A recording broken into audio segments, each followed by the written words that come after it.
one of the other items that the article mentioned was that um, often when people are involved in a multiracial or multicultural church, they only stay for a little while because they don't feel like they can truly represent who they are culturally or ethnically in the diverse group.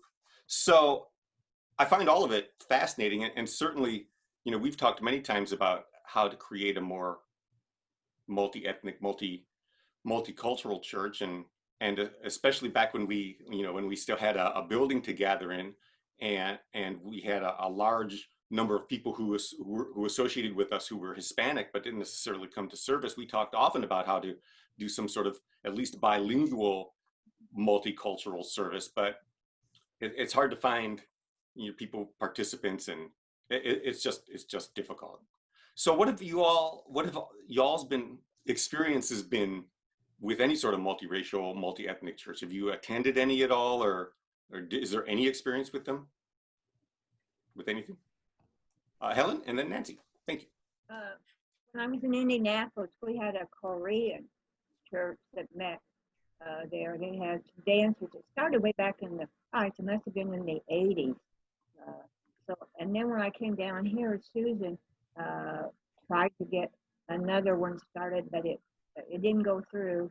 And then, of course, we've had, a couple since then. We've had the LGBT,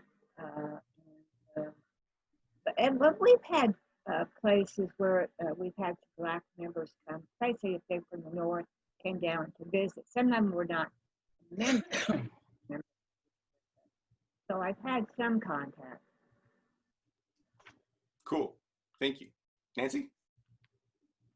I've been to a number of different churches. I've been on 951 to a Haitian church. I have a friend that's Haitian, so I've been to her church. At First Pres downtown, they have Cumberland Church is a Hispanic church, and I've been in that service. That was they spoke completely Spanish, but like I was weeping the whole time because I just felt this incredible spirit there. The spirit was so tangible.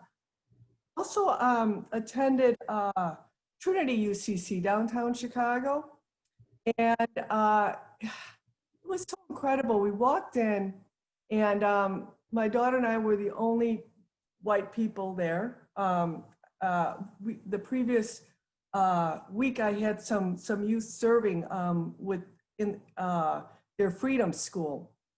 But what was really amazing there was you sign in as a visitor, and when I walked in, Otis Moss, who's the senior pastor, he says, our friends from Naples, we stood up and they welcomed us. And then after, we had a number of people just surround us in prayer.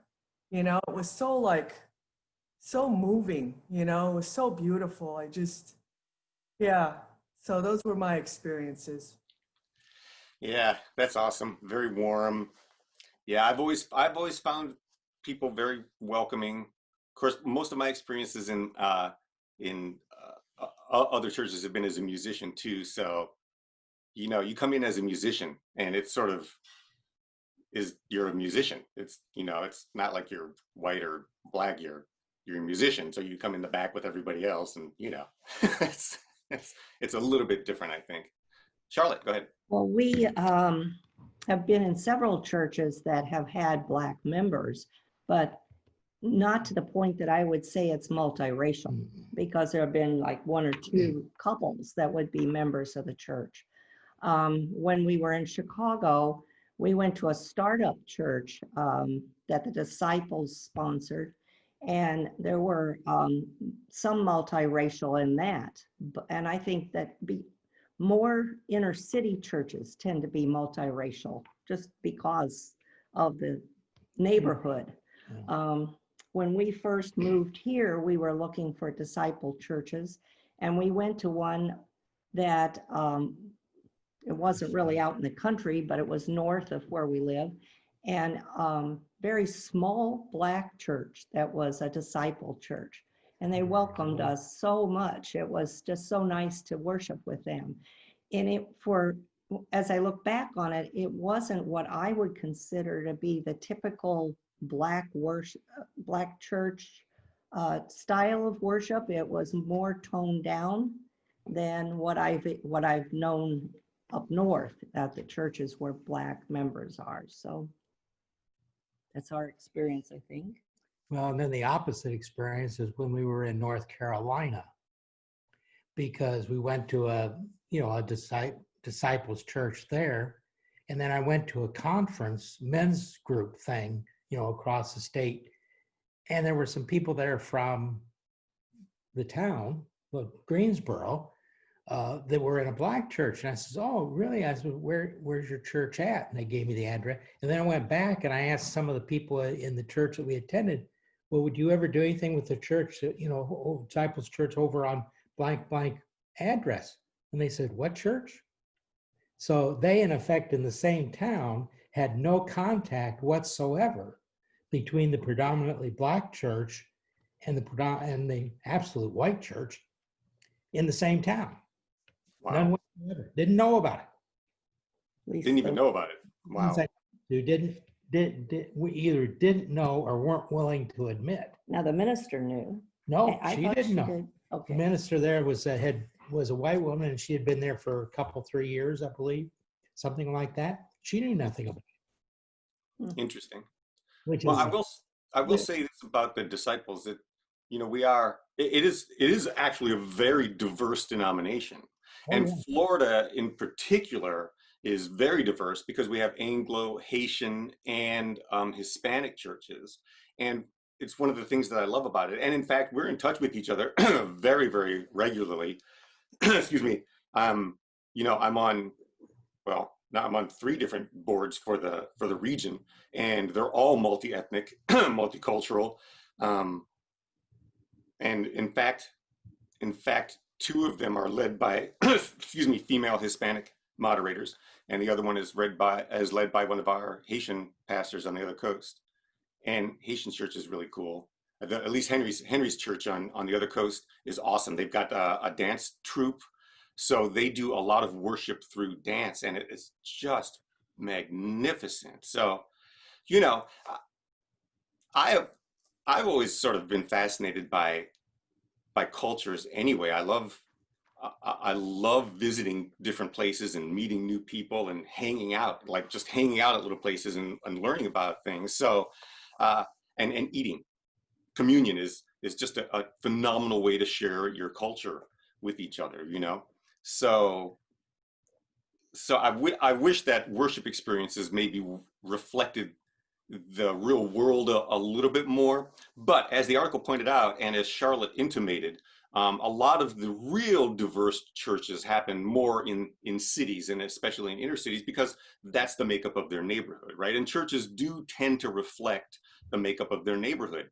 And if we think about, again, this historically, that's what churches were for. They were the community centers of their neighborhoods initially, spiritually, for education, for healthcare, right? So they would reflect the makeup of their neighborhood. Now, after industrialization, and as people of different ethnicities started moving about and churches changed makeup, they either became multicultural or one culture moved out while another one moved in. But I think the churches still reflect the area in which they're present, which begs the question, what happens to a less physical church?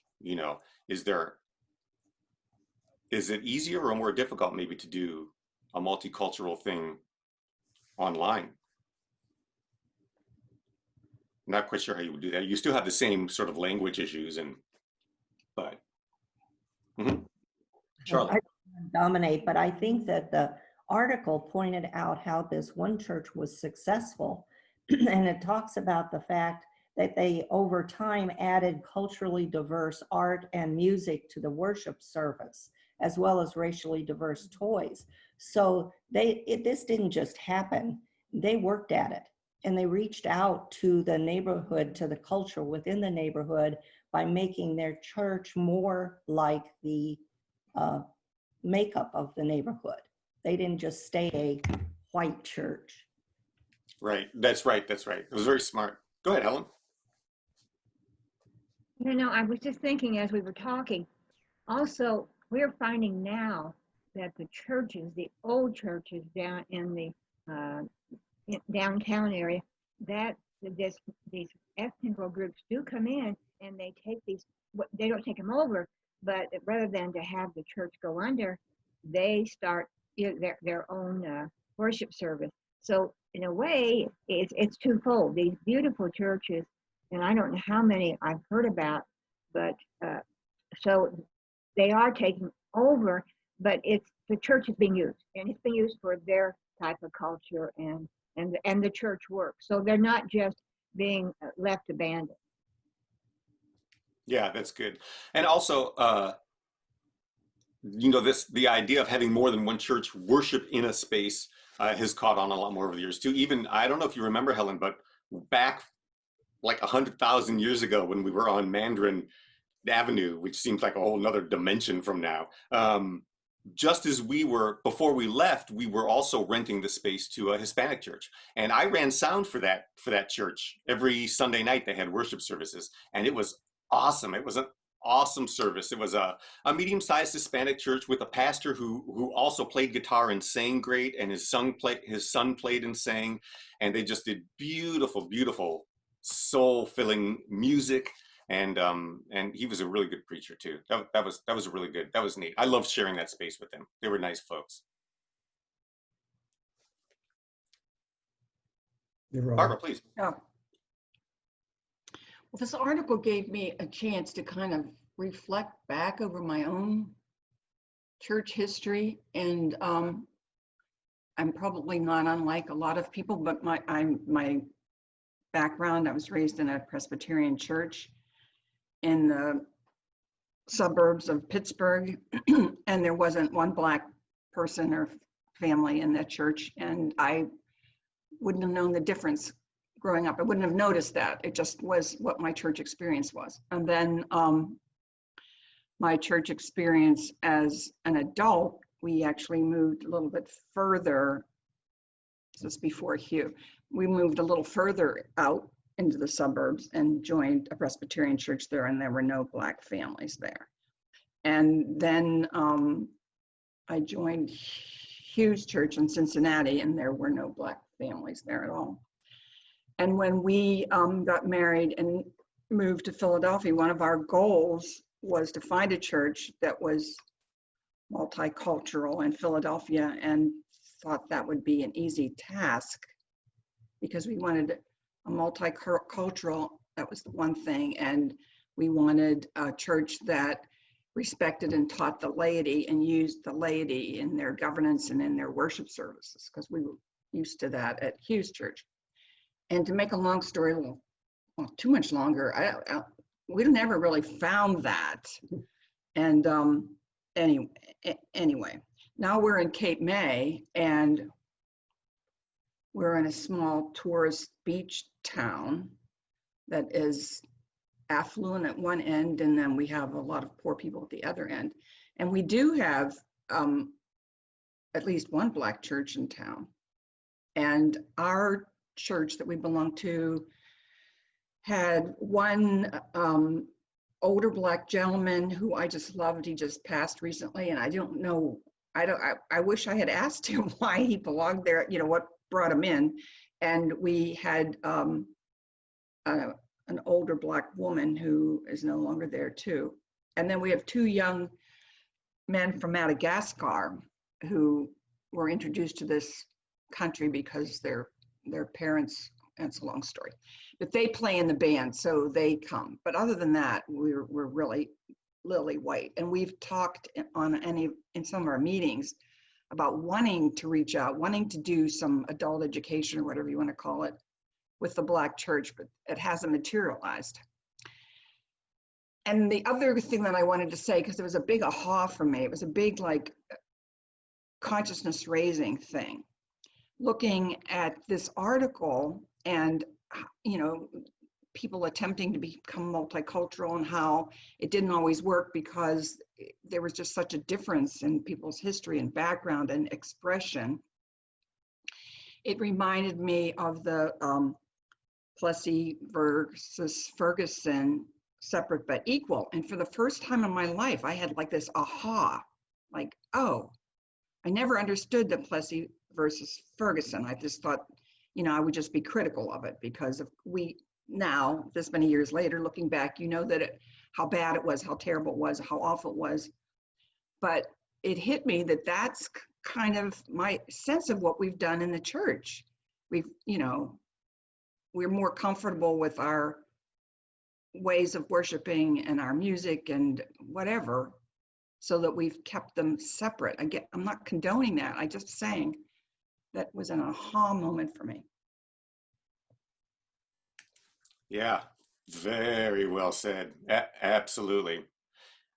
I wonder, we are we are a segregated society. I mean, some of that is of our own doing because we tend to hang out with similar cultures, right? Now, I mean, obviously we mix it up quite a bit too, but as far as neighborhoods and even churches and think about social gatherings, I mean, most of us, especially I think if we don't live in an urban environment, we tend to hang out with people who kind of look like us and probably think at least a little bit like us, and it, and I don't think that there's anything malicious about that either, Barbara. I think it's just kind of the way it is. It's based on where we live and sort of how we've evolved, right?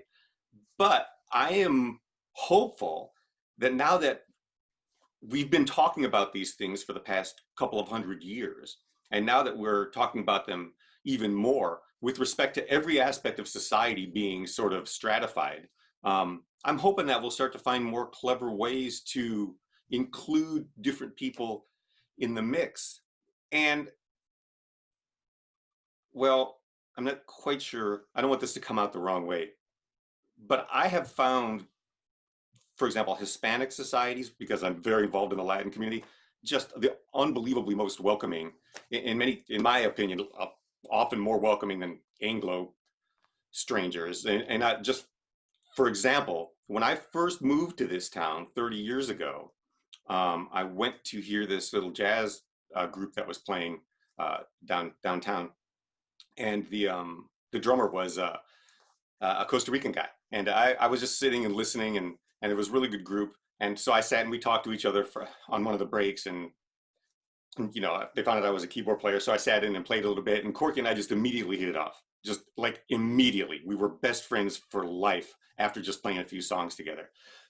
Excuse me. So I gave him a ride home that night, and the next weekend I was invited to a party at his house, and it was the most multi-ethnic, multicultural party to this day I've ever attended. All of Corky's parties were like that because he was everybody's friend. He was just one of these guys who could just connect everybody together. You know what I mean? Just as human beings who had a lot of stuff in common. You know, we all loved music for the most part. We all were obsessed with Latin music and just a million other things. Even if we were from different places and had other different views. So I think about Corky a lot in those little parties that we used to have, and I'm like, man, you know, the way he created those was just by inviting people over to his house to the party, and it's just that simple, really. But of course, then when you get to the party, he's prepared for you because, you know, he's been cooking for 3 days, and there's a pig out in the backyard that's roasting. You know, there's the pianos there,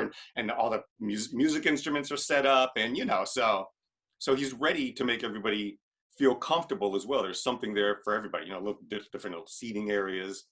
So I think about him and his stuff, and I think that's a good example for the church. But of course, all of this is exacerbated nowadays because we're not necessarily inviting people to a physical space. You know, if we are going to a physical space for church, it's severely scaled back with numbers anyway. If your church could seat 300, I think you can do what, 30 now or something like that. Or so you invite people and then say, what, I'm sorry, we're full. That doesn't look good either. So it's difficult. It's difficult. And you know, as I'm saying this to you all, I'm starting to realize how much I'm kind of missing gatherings. Like I would love to just meet you all at a restaurant and have some Mexican food. You know what I mean? So interesting. Barry, please. Well, what I was just thinking is what you just described is there was a commonality, music. Right. Mhm. So what the church really need, and this is what I see missing at times, is the fact that there's no common thread that's developed that could cross over racial or, ethnic, backgrounds. So I'm thinking that, one of the ways that it needs to start is in smaller groups, like men's Bible studies on Saturday morning, or a common interest like our church here has I don't know what they call it, I haven't been involved, but where they go out and do repair projects for older or, less affluent people that can't afford somebody to come in and build them a ramp, let's say, if they need it, or something like that. Or even the idea of going and working at a food bank or a food district, rather than just giving money or food to it. So I think there has to be, some type of a hook, so to speak, something that you can find in common. And I don't know what that always is. Yeah, common thread. I agree. So, and I'm glad you brought that up because I wanted to ask a question about the church and common threads, because isn't the church supposed to be this thing that creates its own culture? Like we're countercultural, right? So we're supposed to be an alternative culture. I think people forget that. Go ahead, Gary. Can you hear me? Can you hear me? Yes. Okay, excellent. I wasn't sure you could.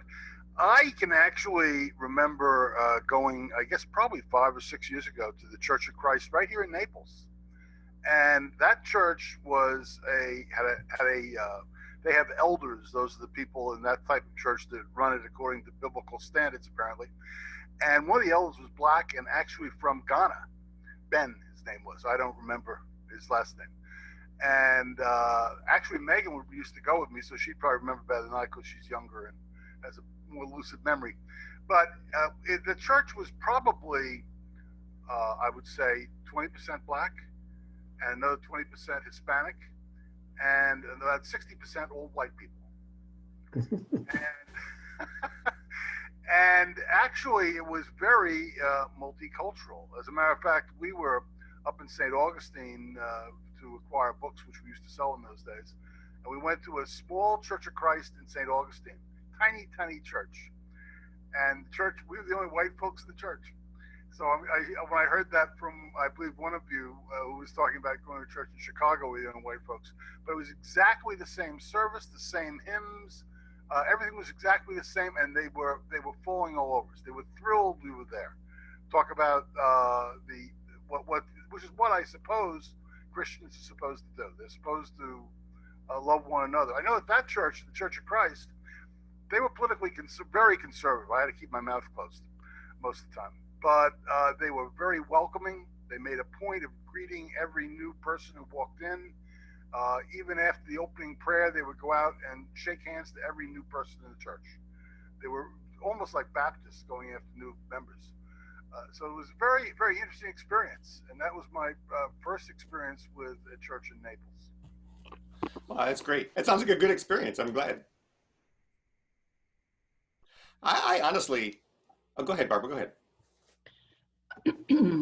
Two thoughts came to mind. One, looking through this thread, and I agree with what Barry was saying, but your connection, Michael, was through music, which is such a universal connection. But I was also thinking here in Cape May, a recent connection was through a Black Lives Matter demonstration. And then that was certainly in a little park near here. We didn't go because of COVID issues for us, but I saw all the pictures and I talked to friends who attended, and that was as many Black people as I've seen in that little park ever. So that was, I mean, we have golden opportunities right now with Black Lives Matter as something that we could, between our churches, for instance, here in Cape May, that's something that we have in common as Christians, that we care about this issue. So that's just my thought. And the other thought is the thing that bothers me, and I guess I'm, a bleeding heart liberal, always being so careful, not to offend or to do the right thing, be kind, whatever. And I can't think of the right word for it. So one of you can help me with this. But the idea that that the kids are more aware of this, that we take on the ethnicity of another group and that they're offended by it, like whether we wear their clothes or use their Cultural language. appropriation. Yes, that's the word I was looking for. So I'm very aware of that because I know over the years, and again, this is not a criticism, people have attended Black churches. We did for a funeral one time. And it's kind of almost like you're being entertained in a way, to be perfectly honest, because people will come out of that and say, well, how warm it was, how vibrant it was, how, but I stop and think, where we, I don't know, I'm just trying too hard, I guess, here sometimes. Let's talk about cultural appropriation for a moment, since you brought it up. It's interesting. I've been having this conversation with several people over the last several weeks, and while I understand the concept, I take a bit of an issue with it because if we're going to start claiming things as ours and ours alone, then there will be no progress, and there is really no culture. Then no culture is pure. Nothing, no idea ever developed purely in a culture that didn't also have some mix from other things in it. It's not like humans evolved in these cultures that never intermingled, right? From the beginning, we were intermingling ideas and music and songs and stories. I mean, look at the Bible. It begins with a series of stories from other cultures, with its interpretation of stories from other cultures, right? Well, fairly similar cultures. I mean, let's admit they were all probably Semitic in some way or another, but the earliest ones were not. So this is the way humans evolve. This is the way culture evolves. Not by taking things and saying, this is mine and you can never use it, or you can never adapt it, or you can never interpret it your way, but by saying, this is the way I've created this. What would you do with it? That's how culture is created. That's how civilization is created. So I'm not a fan of the idea of cultural appropriation. I think the idea itself is selfish. I understand where it comes from as a response to white people stealing stuff all the time, like quite literally, for example, in the 1950s, white entertainers would take Black songs and redo them and make them mega hits, and the original Black entertainers or Black authors never got paid for them. I understand where it comes from. But at the same time, it can, like anything else, I suppose, just be taken a bit too far. What is too far? Me wearing a FUBO shirt, I think, is too far. But me playing jazz music, I don't think is. Although technically, my culture didn't invent jazz, right? It's difficult. And this is what sort of makes multicultural churches or multicultural groups difficult to form, especially if we were all saying, I don't want to share my culture, right? I think you should be proud to share your culture, man.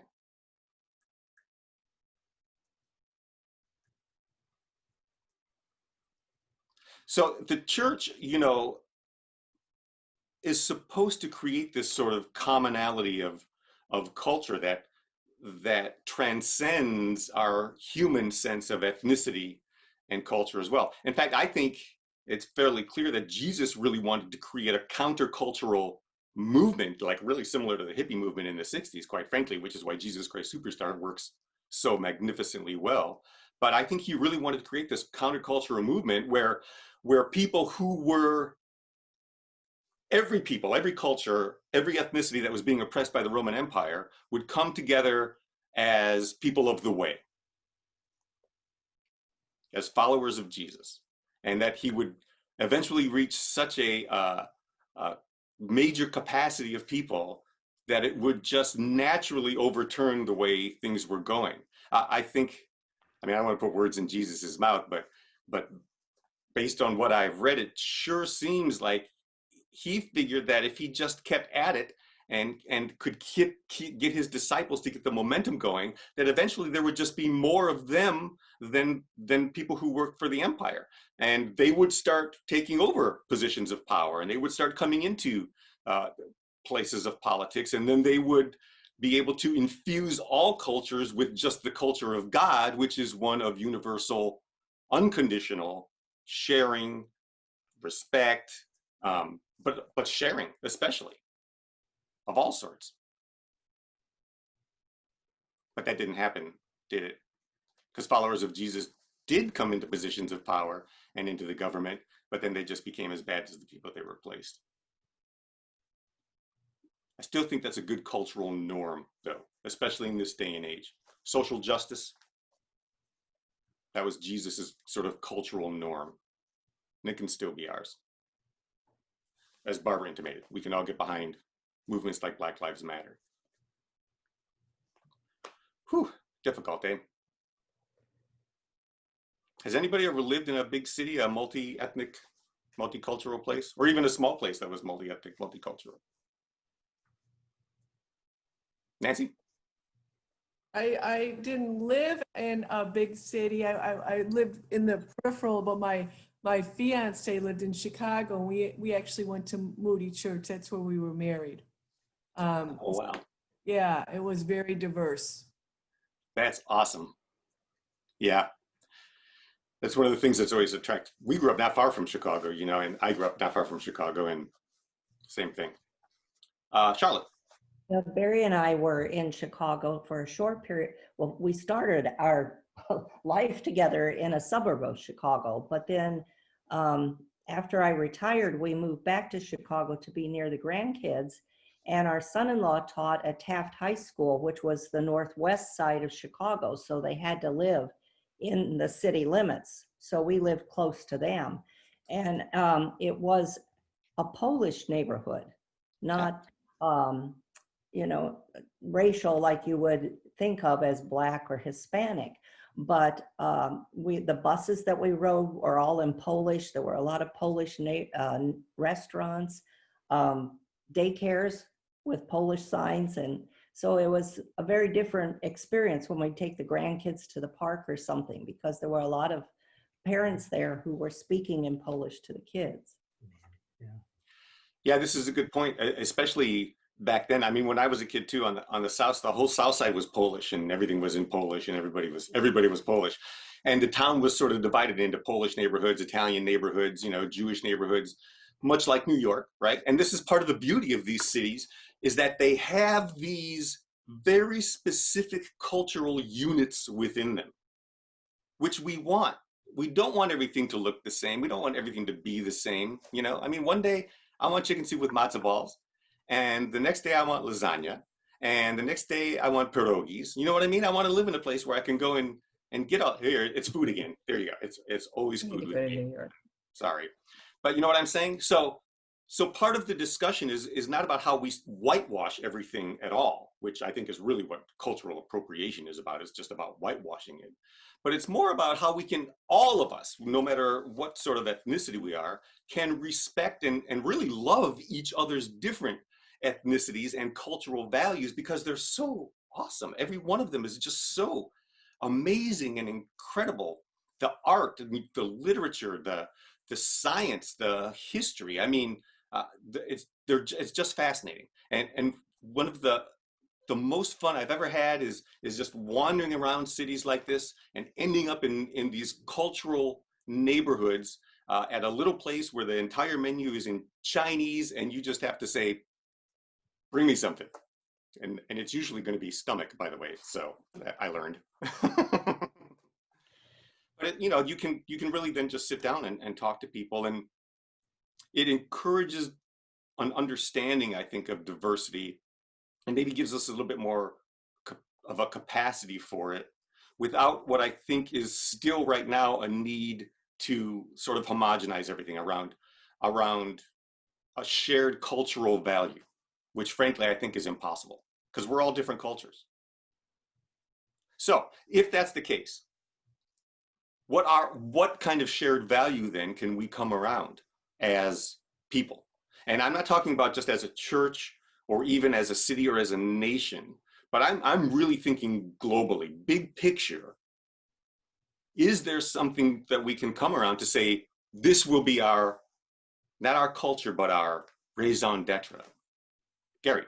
I just wanted to say that I totally agree with you about Chicago, and that we've all. I was a political sciences in my undergraduate years, and we've always been. They talk about we're really a salad bowl, not a mixing pot. People don't mix and become homogeneous. We're a salad bowl where every ethnic origin maintains their own integrity. That's part of the problem, and we adjust to that. That doesn't bother us as Americans. Unlike, I'd say, the Brits have problems when they find that suddenly a town is all Polish because of the EU rules permitting immigration freely. So they go to a Polish town, it upsets them a great deal because they're used to homogeneity as opposed to a salad bowl situation. I think the same may exist in religion and in churches. The churches that I've been to that were mixed were really salad bowls. You know, with a few exceptions. I mean, the black folks hung around most of the black folks. As I said, one of the elders who would preach frequently was from Africa. The church did a big movement to Africa and went over there frequently, baptizing people. And they baptized literally thousands of people in Ghana, and not Guyana, Ghana. And literally, the few people were actually able to read, but some of the ones that would read, they didn't have books. So they would literally tear out a page of the Bible, because that's how scarce Bibles were, and they would read that Bible, that one page all the time to the people, and they loved it. So, and there was a big fight in that country between Islam and Catholicism, or not Catholicism, but Christianity. But I'm saying that we're a salad bowl, and that doesn't bother Americans, which is a positive strength for us. We shouldn't try to be homogeneous. Thank you. Amen. Agreed. Yeah. Well, it shouldn't bother us. Go ahead, Ann. Yeah, I was just going to say that that's how I've seen it too. So a big portion of my family is Greek, and they're so proud of their heritage that they don't have any desire to go to other churches. They want to stay within their Orthodox church, and that's their life. I mean, my dad grew up in a house just full of the Greek statues and the flag outside the house, just like in my big fat Greek wedding. So, I mean, while I'm in a city right now, Columbus, and my family grew up in Cleveland, I've seen it the same way. Like people, and this goes for all heritage, they just get so into whatever they are, whether it's Hispanic, German, Italian, that they just don't, they're so proud of where they came from, they don't really want to go into other groups. So because of that reason, I've never had the pleasure of attending a multiracial church, really, because I grew up Lutheran, and that's pretty much all white Germans. Yeah. Yeah, I understand. But I want to say also that I think it's really, really cool to be proud of your culture and your heritage. I mean, again, Greek culture is awesome. Every culture is awesome. So I think we should be proud of our heritage. I'm proud of my Polish heritage, and I'm proud of my Jewish heritage, you know, and I think we should all embrace that. And while we're embracing it, I think we should share it with other people too, so that they can share it with us. So again, yeah, I totally understand that you grow up in the Greek Orthodox Church and you never want to go anywhere other than the Greek Orthodox Church. And I don't think that's bad. Greek Orthodox Church is awesome. I love Greek Orthodox Church. But as a proud Greek Orthodox, you know, you can also mingle with other people and share what you're about with them. And maybe the other person you're mingling with is a proud practitioner of Baha'i, you know, and you can just learn about each other that way. I think we were a little bit scared now to say, well, I'm Black and I'm proud, or whatever I am. But I think that as far as heritage, real heritage is concerned, not like white racist heritage, but with respect to countries and ancient cultures, yeah, I think we want to keep these things alive, because again, that's the diversity that's beautiful about it. Helen. Well, I was just thinking as we were talking, the problem probably now from even after World War I and World War II, people traveled and they moved from place to place. So if you were in the military service in the Second World War, you were if you were white, there were black units, and so you had to get along with them. Then you go to the other coast, the Pacific, and there were Japanese. So you had to get along. People just moved, and when they moved, it's like if you lived in the backwoods and you came out of the backwoods and it's just a different world out there. You either helped along and communicated, or you just stagnated. And this is what we're probably getting into now. There's too much stagnant and there's not enough movement. And when we do get movement, then we get riots, and because you're not doing what I want you to do. I was thinking of Hawaii. We visited Hawaii, and that island, if you remember, has many, many ethnic groups. What got me was, this is just like 2 or 3 years ago, the Japanese actually brought their own people over and had buses. It was not written in American, but the buses were only for Japanese. They're tourist buses, is what I'm saying. And to me, that was okay. You've got your Japanese culture, and you're coming over to Hawaii, but you're not into the group. In other words, it's like when we travel, if we know, like I think Charlotte's traveled some, and probably a lot of you have, you learn when you go to either take some of those interpretation things, or you look before you go, because you don't want to be known as an outsider. You want to kind of, go in, and you with your food, Michael, you like to go in and try different things.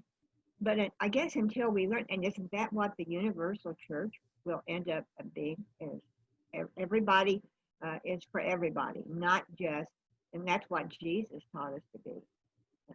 That's just my thought.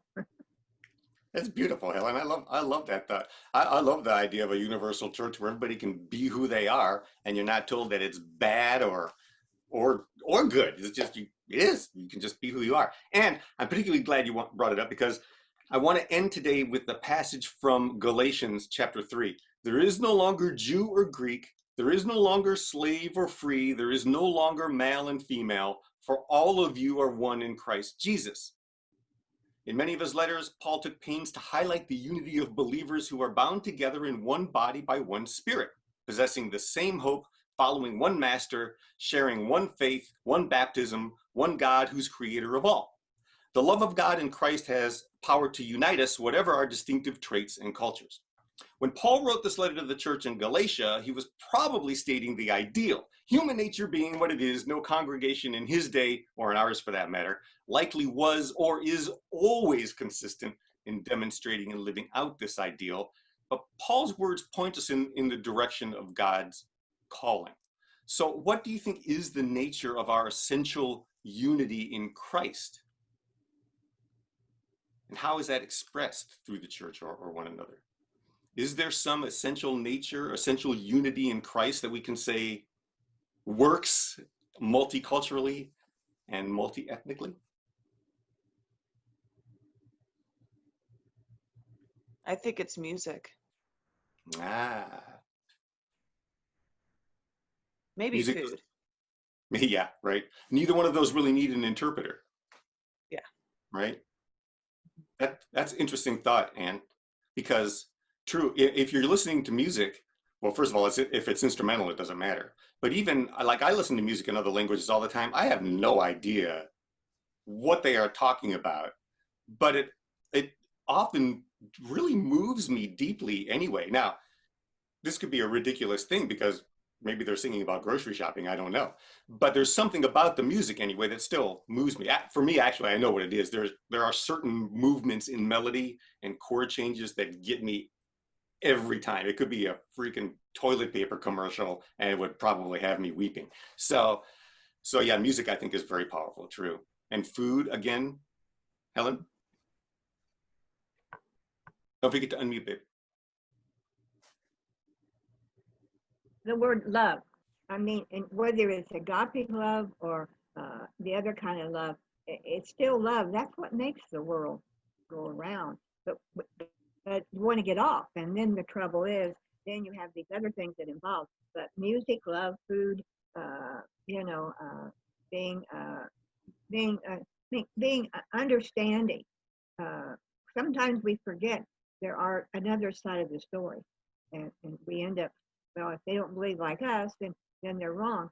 But there has to be a medium, and I guess right now we're trying to find that medium because it is so confusing, so confusing.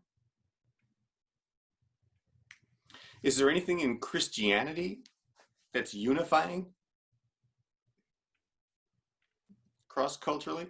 Because I think about Christianity, and we all have, honestly, there are a lot of different opinions, and it's hard to find. I would find it hard to say that we have, you know, like a universally shared Christian culture. We certainly don't. So what is our essential unity in Christ?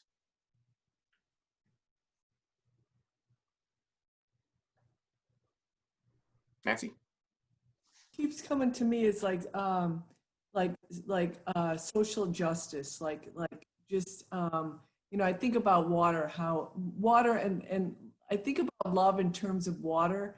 You know, it always goes where the lowest is first, you know, and really going to sometimes give up some of what we have, right, to be there for our brothers and sisters. Yeah, absolutely.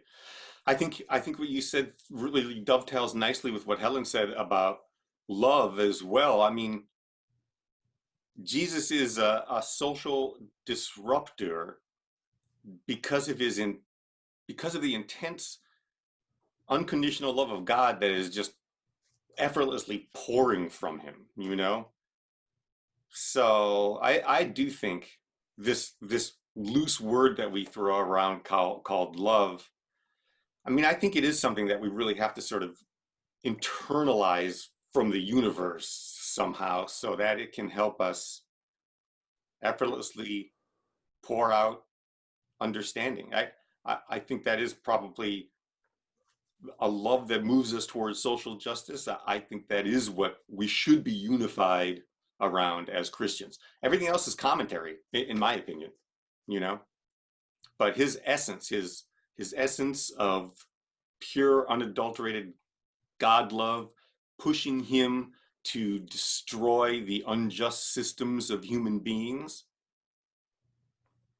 that's definitely something every Christian I know is 1,000% behind, no matter what else they believe about Jesus or God or anything else. So there is some unity there. That's good news, I think. Do you feel that way about Christians, or am I being too nice? Barbara? I'm just piggybacking on both what Nancy said and you said and what Helen said, that what we have to share as Christians amongst ourselves and with others is Jesus and the essence of Jesus, because my sense is what's out there in the community about Christianity is not Jesus, it's the church and what the church has proclaimed in their, you know, idea that there's only one right way, there's only that kind of message. And certainly we've said this many times in this discussion group, but what the Christian church has put out in the last 20 years or whatever, in my opinion, is negative to the bigger community. So what we have to do as Christians is, and it's hard for some of us, it's hard for me because I don't like to proselytize, but I think, again, it goes back to our lives and how we're living our lives. And, you know, and whatever opportunity to talk about Jesus apart from the church, unfortunately. No, I get it. It's unfortunate that we sort of need to separate the two, but well, maybe it's not unfortunate that we need to separate the two. Actually, I mean, things change, and the church, at least in America, I think the faith has become more about the church than it has about Jesus, and not just Jesus as the person, you know, Son of God, son of man kind of thing, but Jesus, the ascended master, who shows us the way to be. I mean, he shows us. It's difficult, and I think, you know, the new church is probably groups of people who just want to work on that more vociferously, and maybe lose all the rest of the falderall. But there's definitely changes afoot in organized religion, as I think more people start to realize that they're just not that interested in the church with a capital C, but they're super interested in the church with a small c, as a community of people, you know, kind of doing this, actually trying to figure out how to make their way and do as much good as possible, and just help. And man, it's tricky, right? These days it seems trickier than ever. Everything, you know, there's a lot of tiptoeing that has to happen, and it's just, it's a lot. I understand that it is a very difficult time to try to get anything accomplished right now, and I don't know about the rest of you, but it's been very difficult to stay centered, and so now is the time when I think we have to sort of realize these things, and maybe start knocking ourselves in the head a little bit and going, all right, time to focus, time to recenter. There is still very important work to be done, and God is doing it through all of us. And I continue to do my best to try to let that be accomplished in whatever form possible. Any other comments you'd like before we take a little break before service? I will give you one caveat about service today. I've decided to go off the rails and experiment with a piece of technology that could fail at any moment. So if you see things melting in back of me or something like that, please just try to ignore it. So it's close, but I feel that it's precarious. So, because, you know, I don't trust technology. It works for 10 minutes, and then, you know, like I've had all this all this stuff lined up like all week long, and then of course every day it's been a little bit different. But we'll see. And I'll look for feedback. As always, let me know how things go. Anything else, folks? Great discussion today. I hope that we will continue to pray for and work toward a cultural acceptance of diversity. I pray that also, as we're finding it difficult to travel and still gather in places together, that we will find ways to share our cultures with each other online. I hope that people of many ethnicities and many cultural values will start inviting each other to these little Zoom meetings like this, so that we can still continue to gather and learn and move forward, even though we might not be able to do it physically yet. Peace.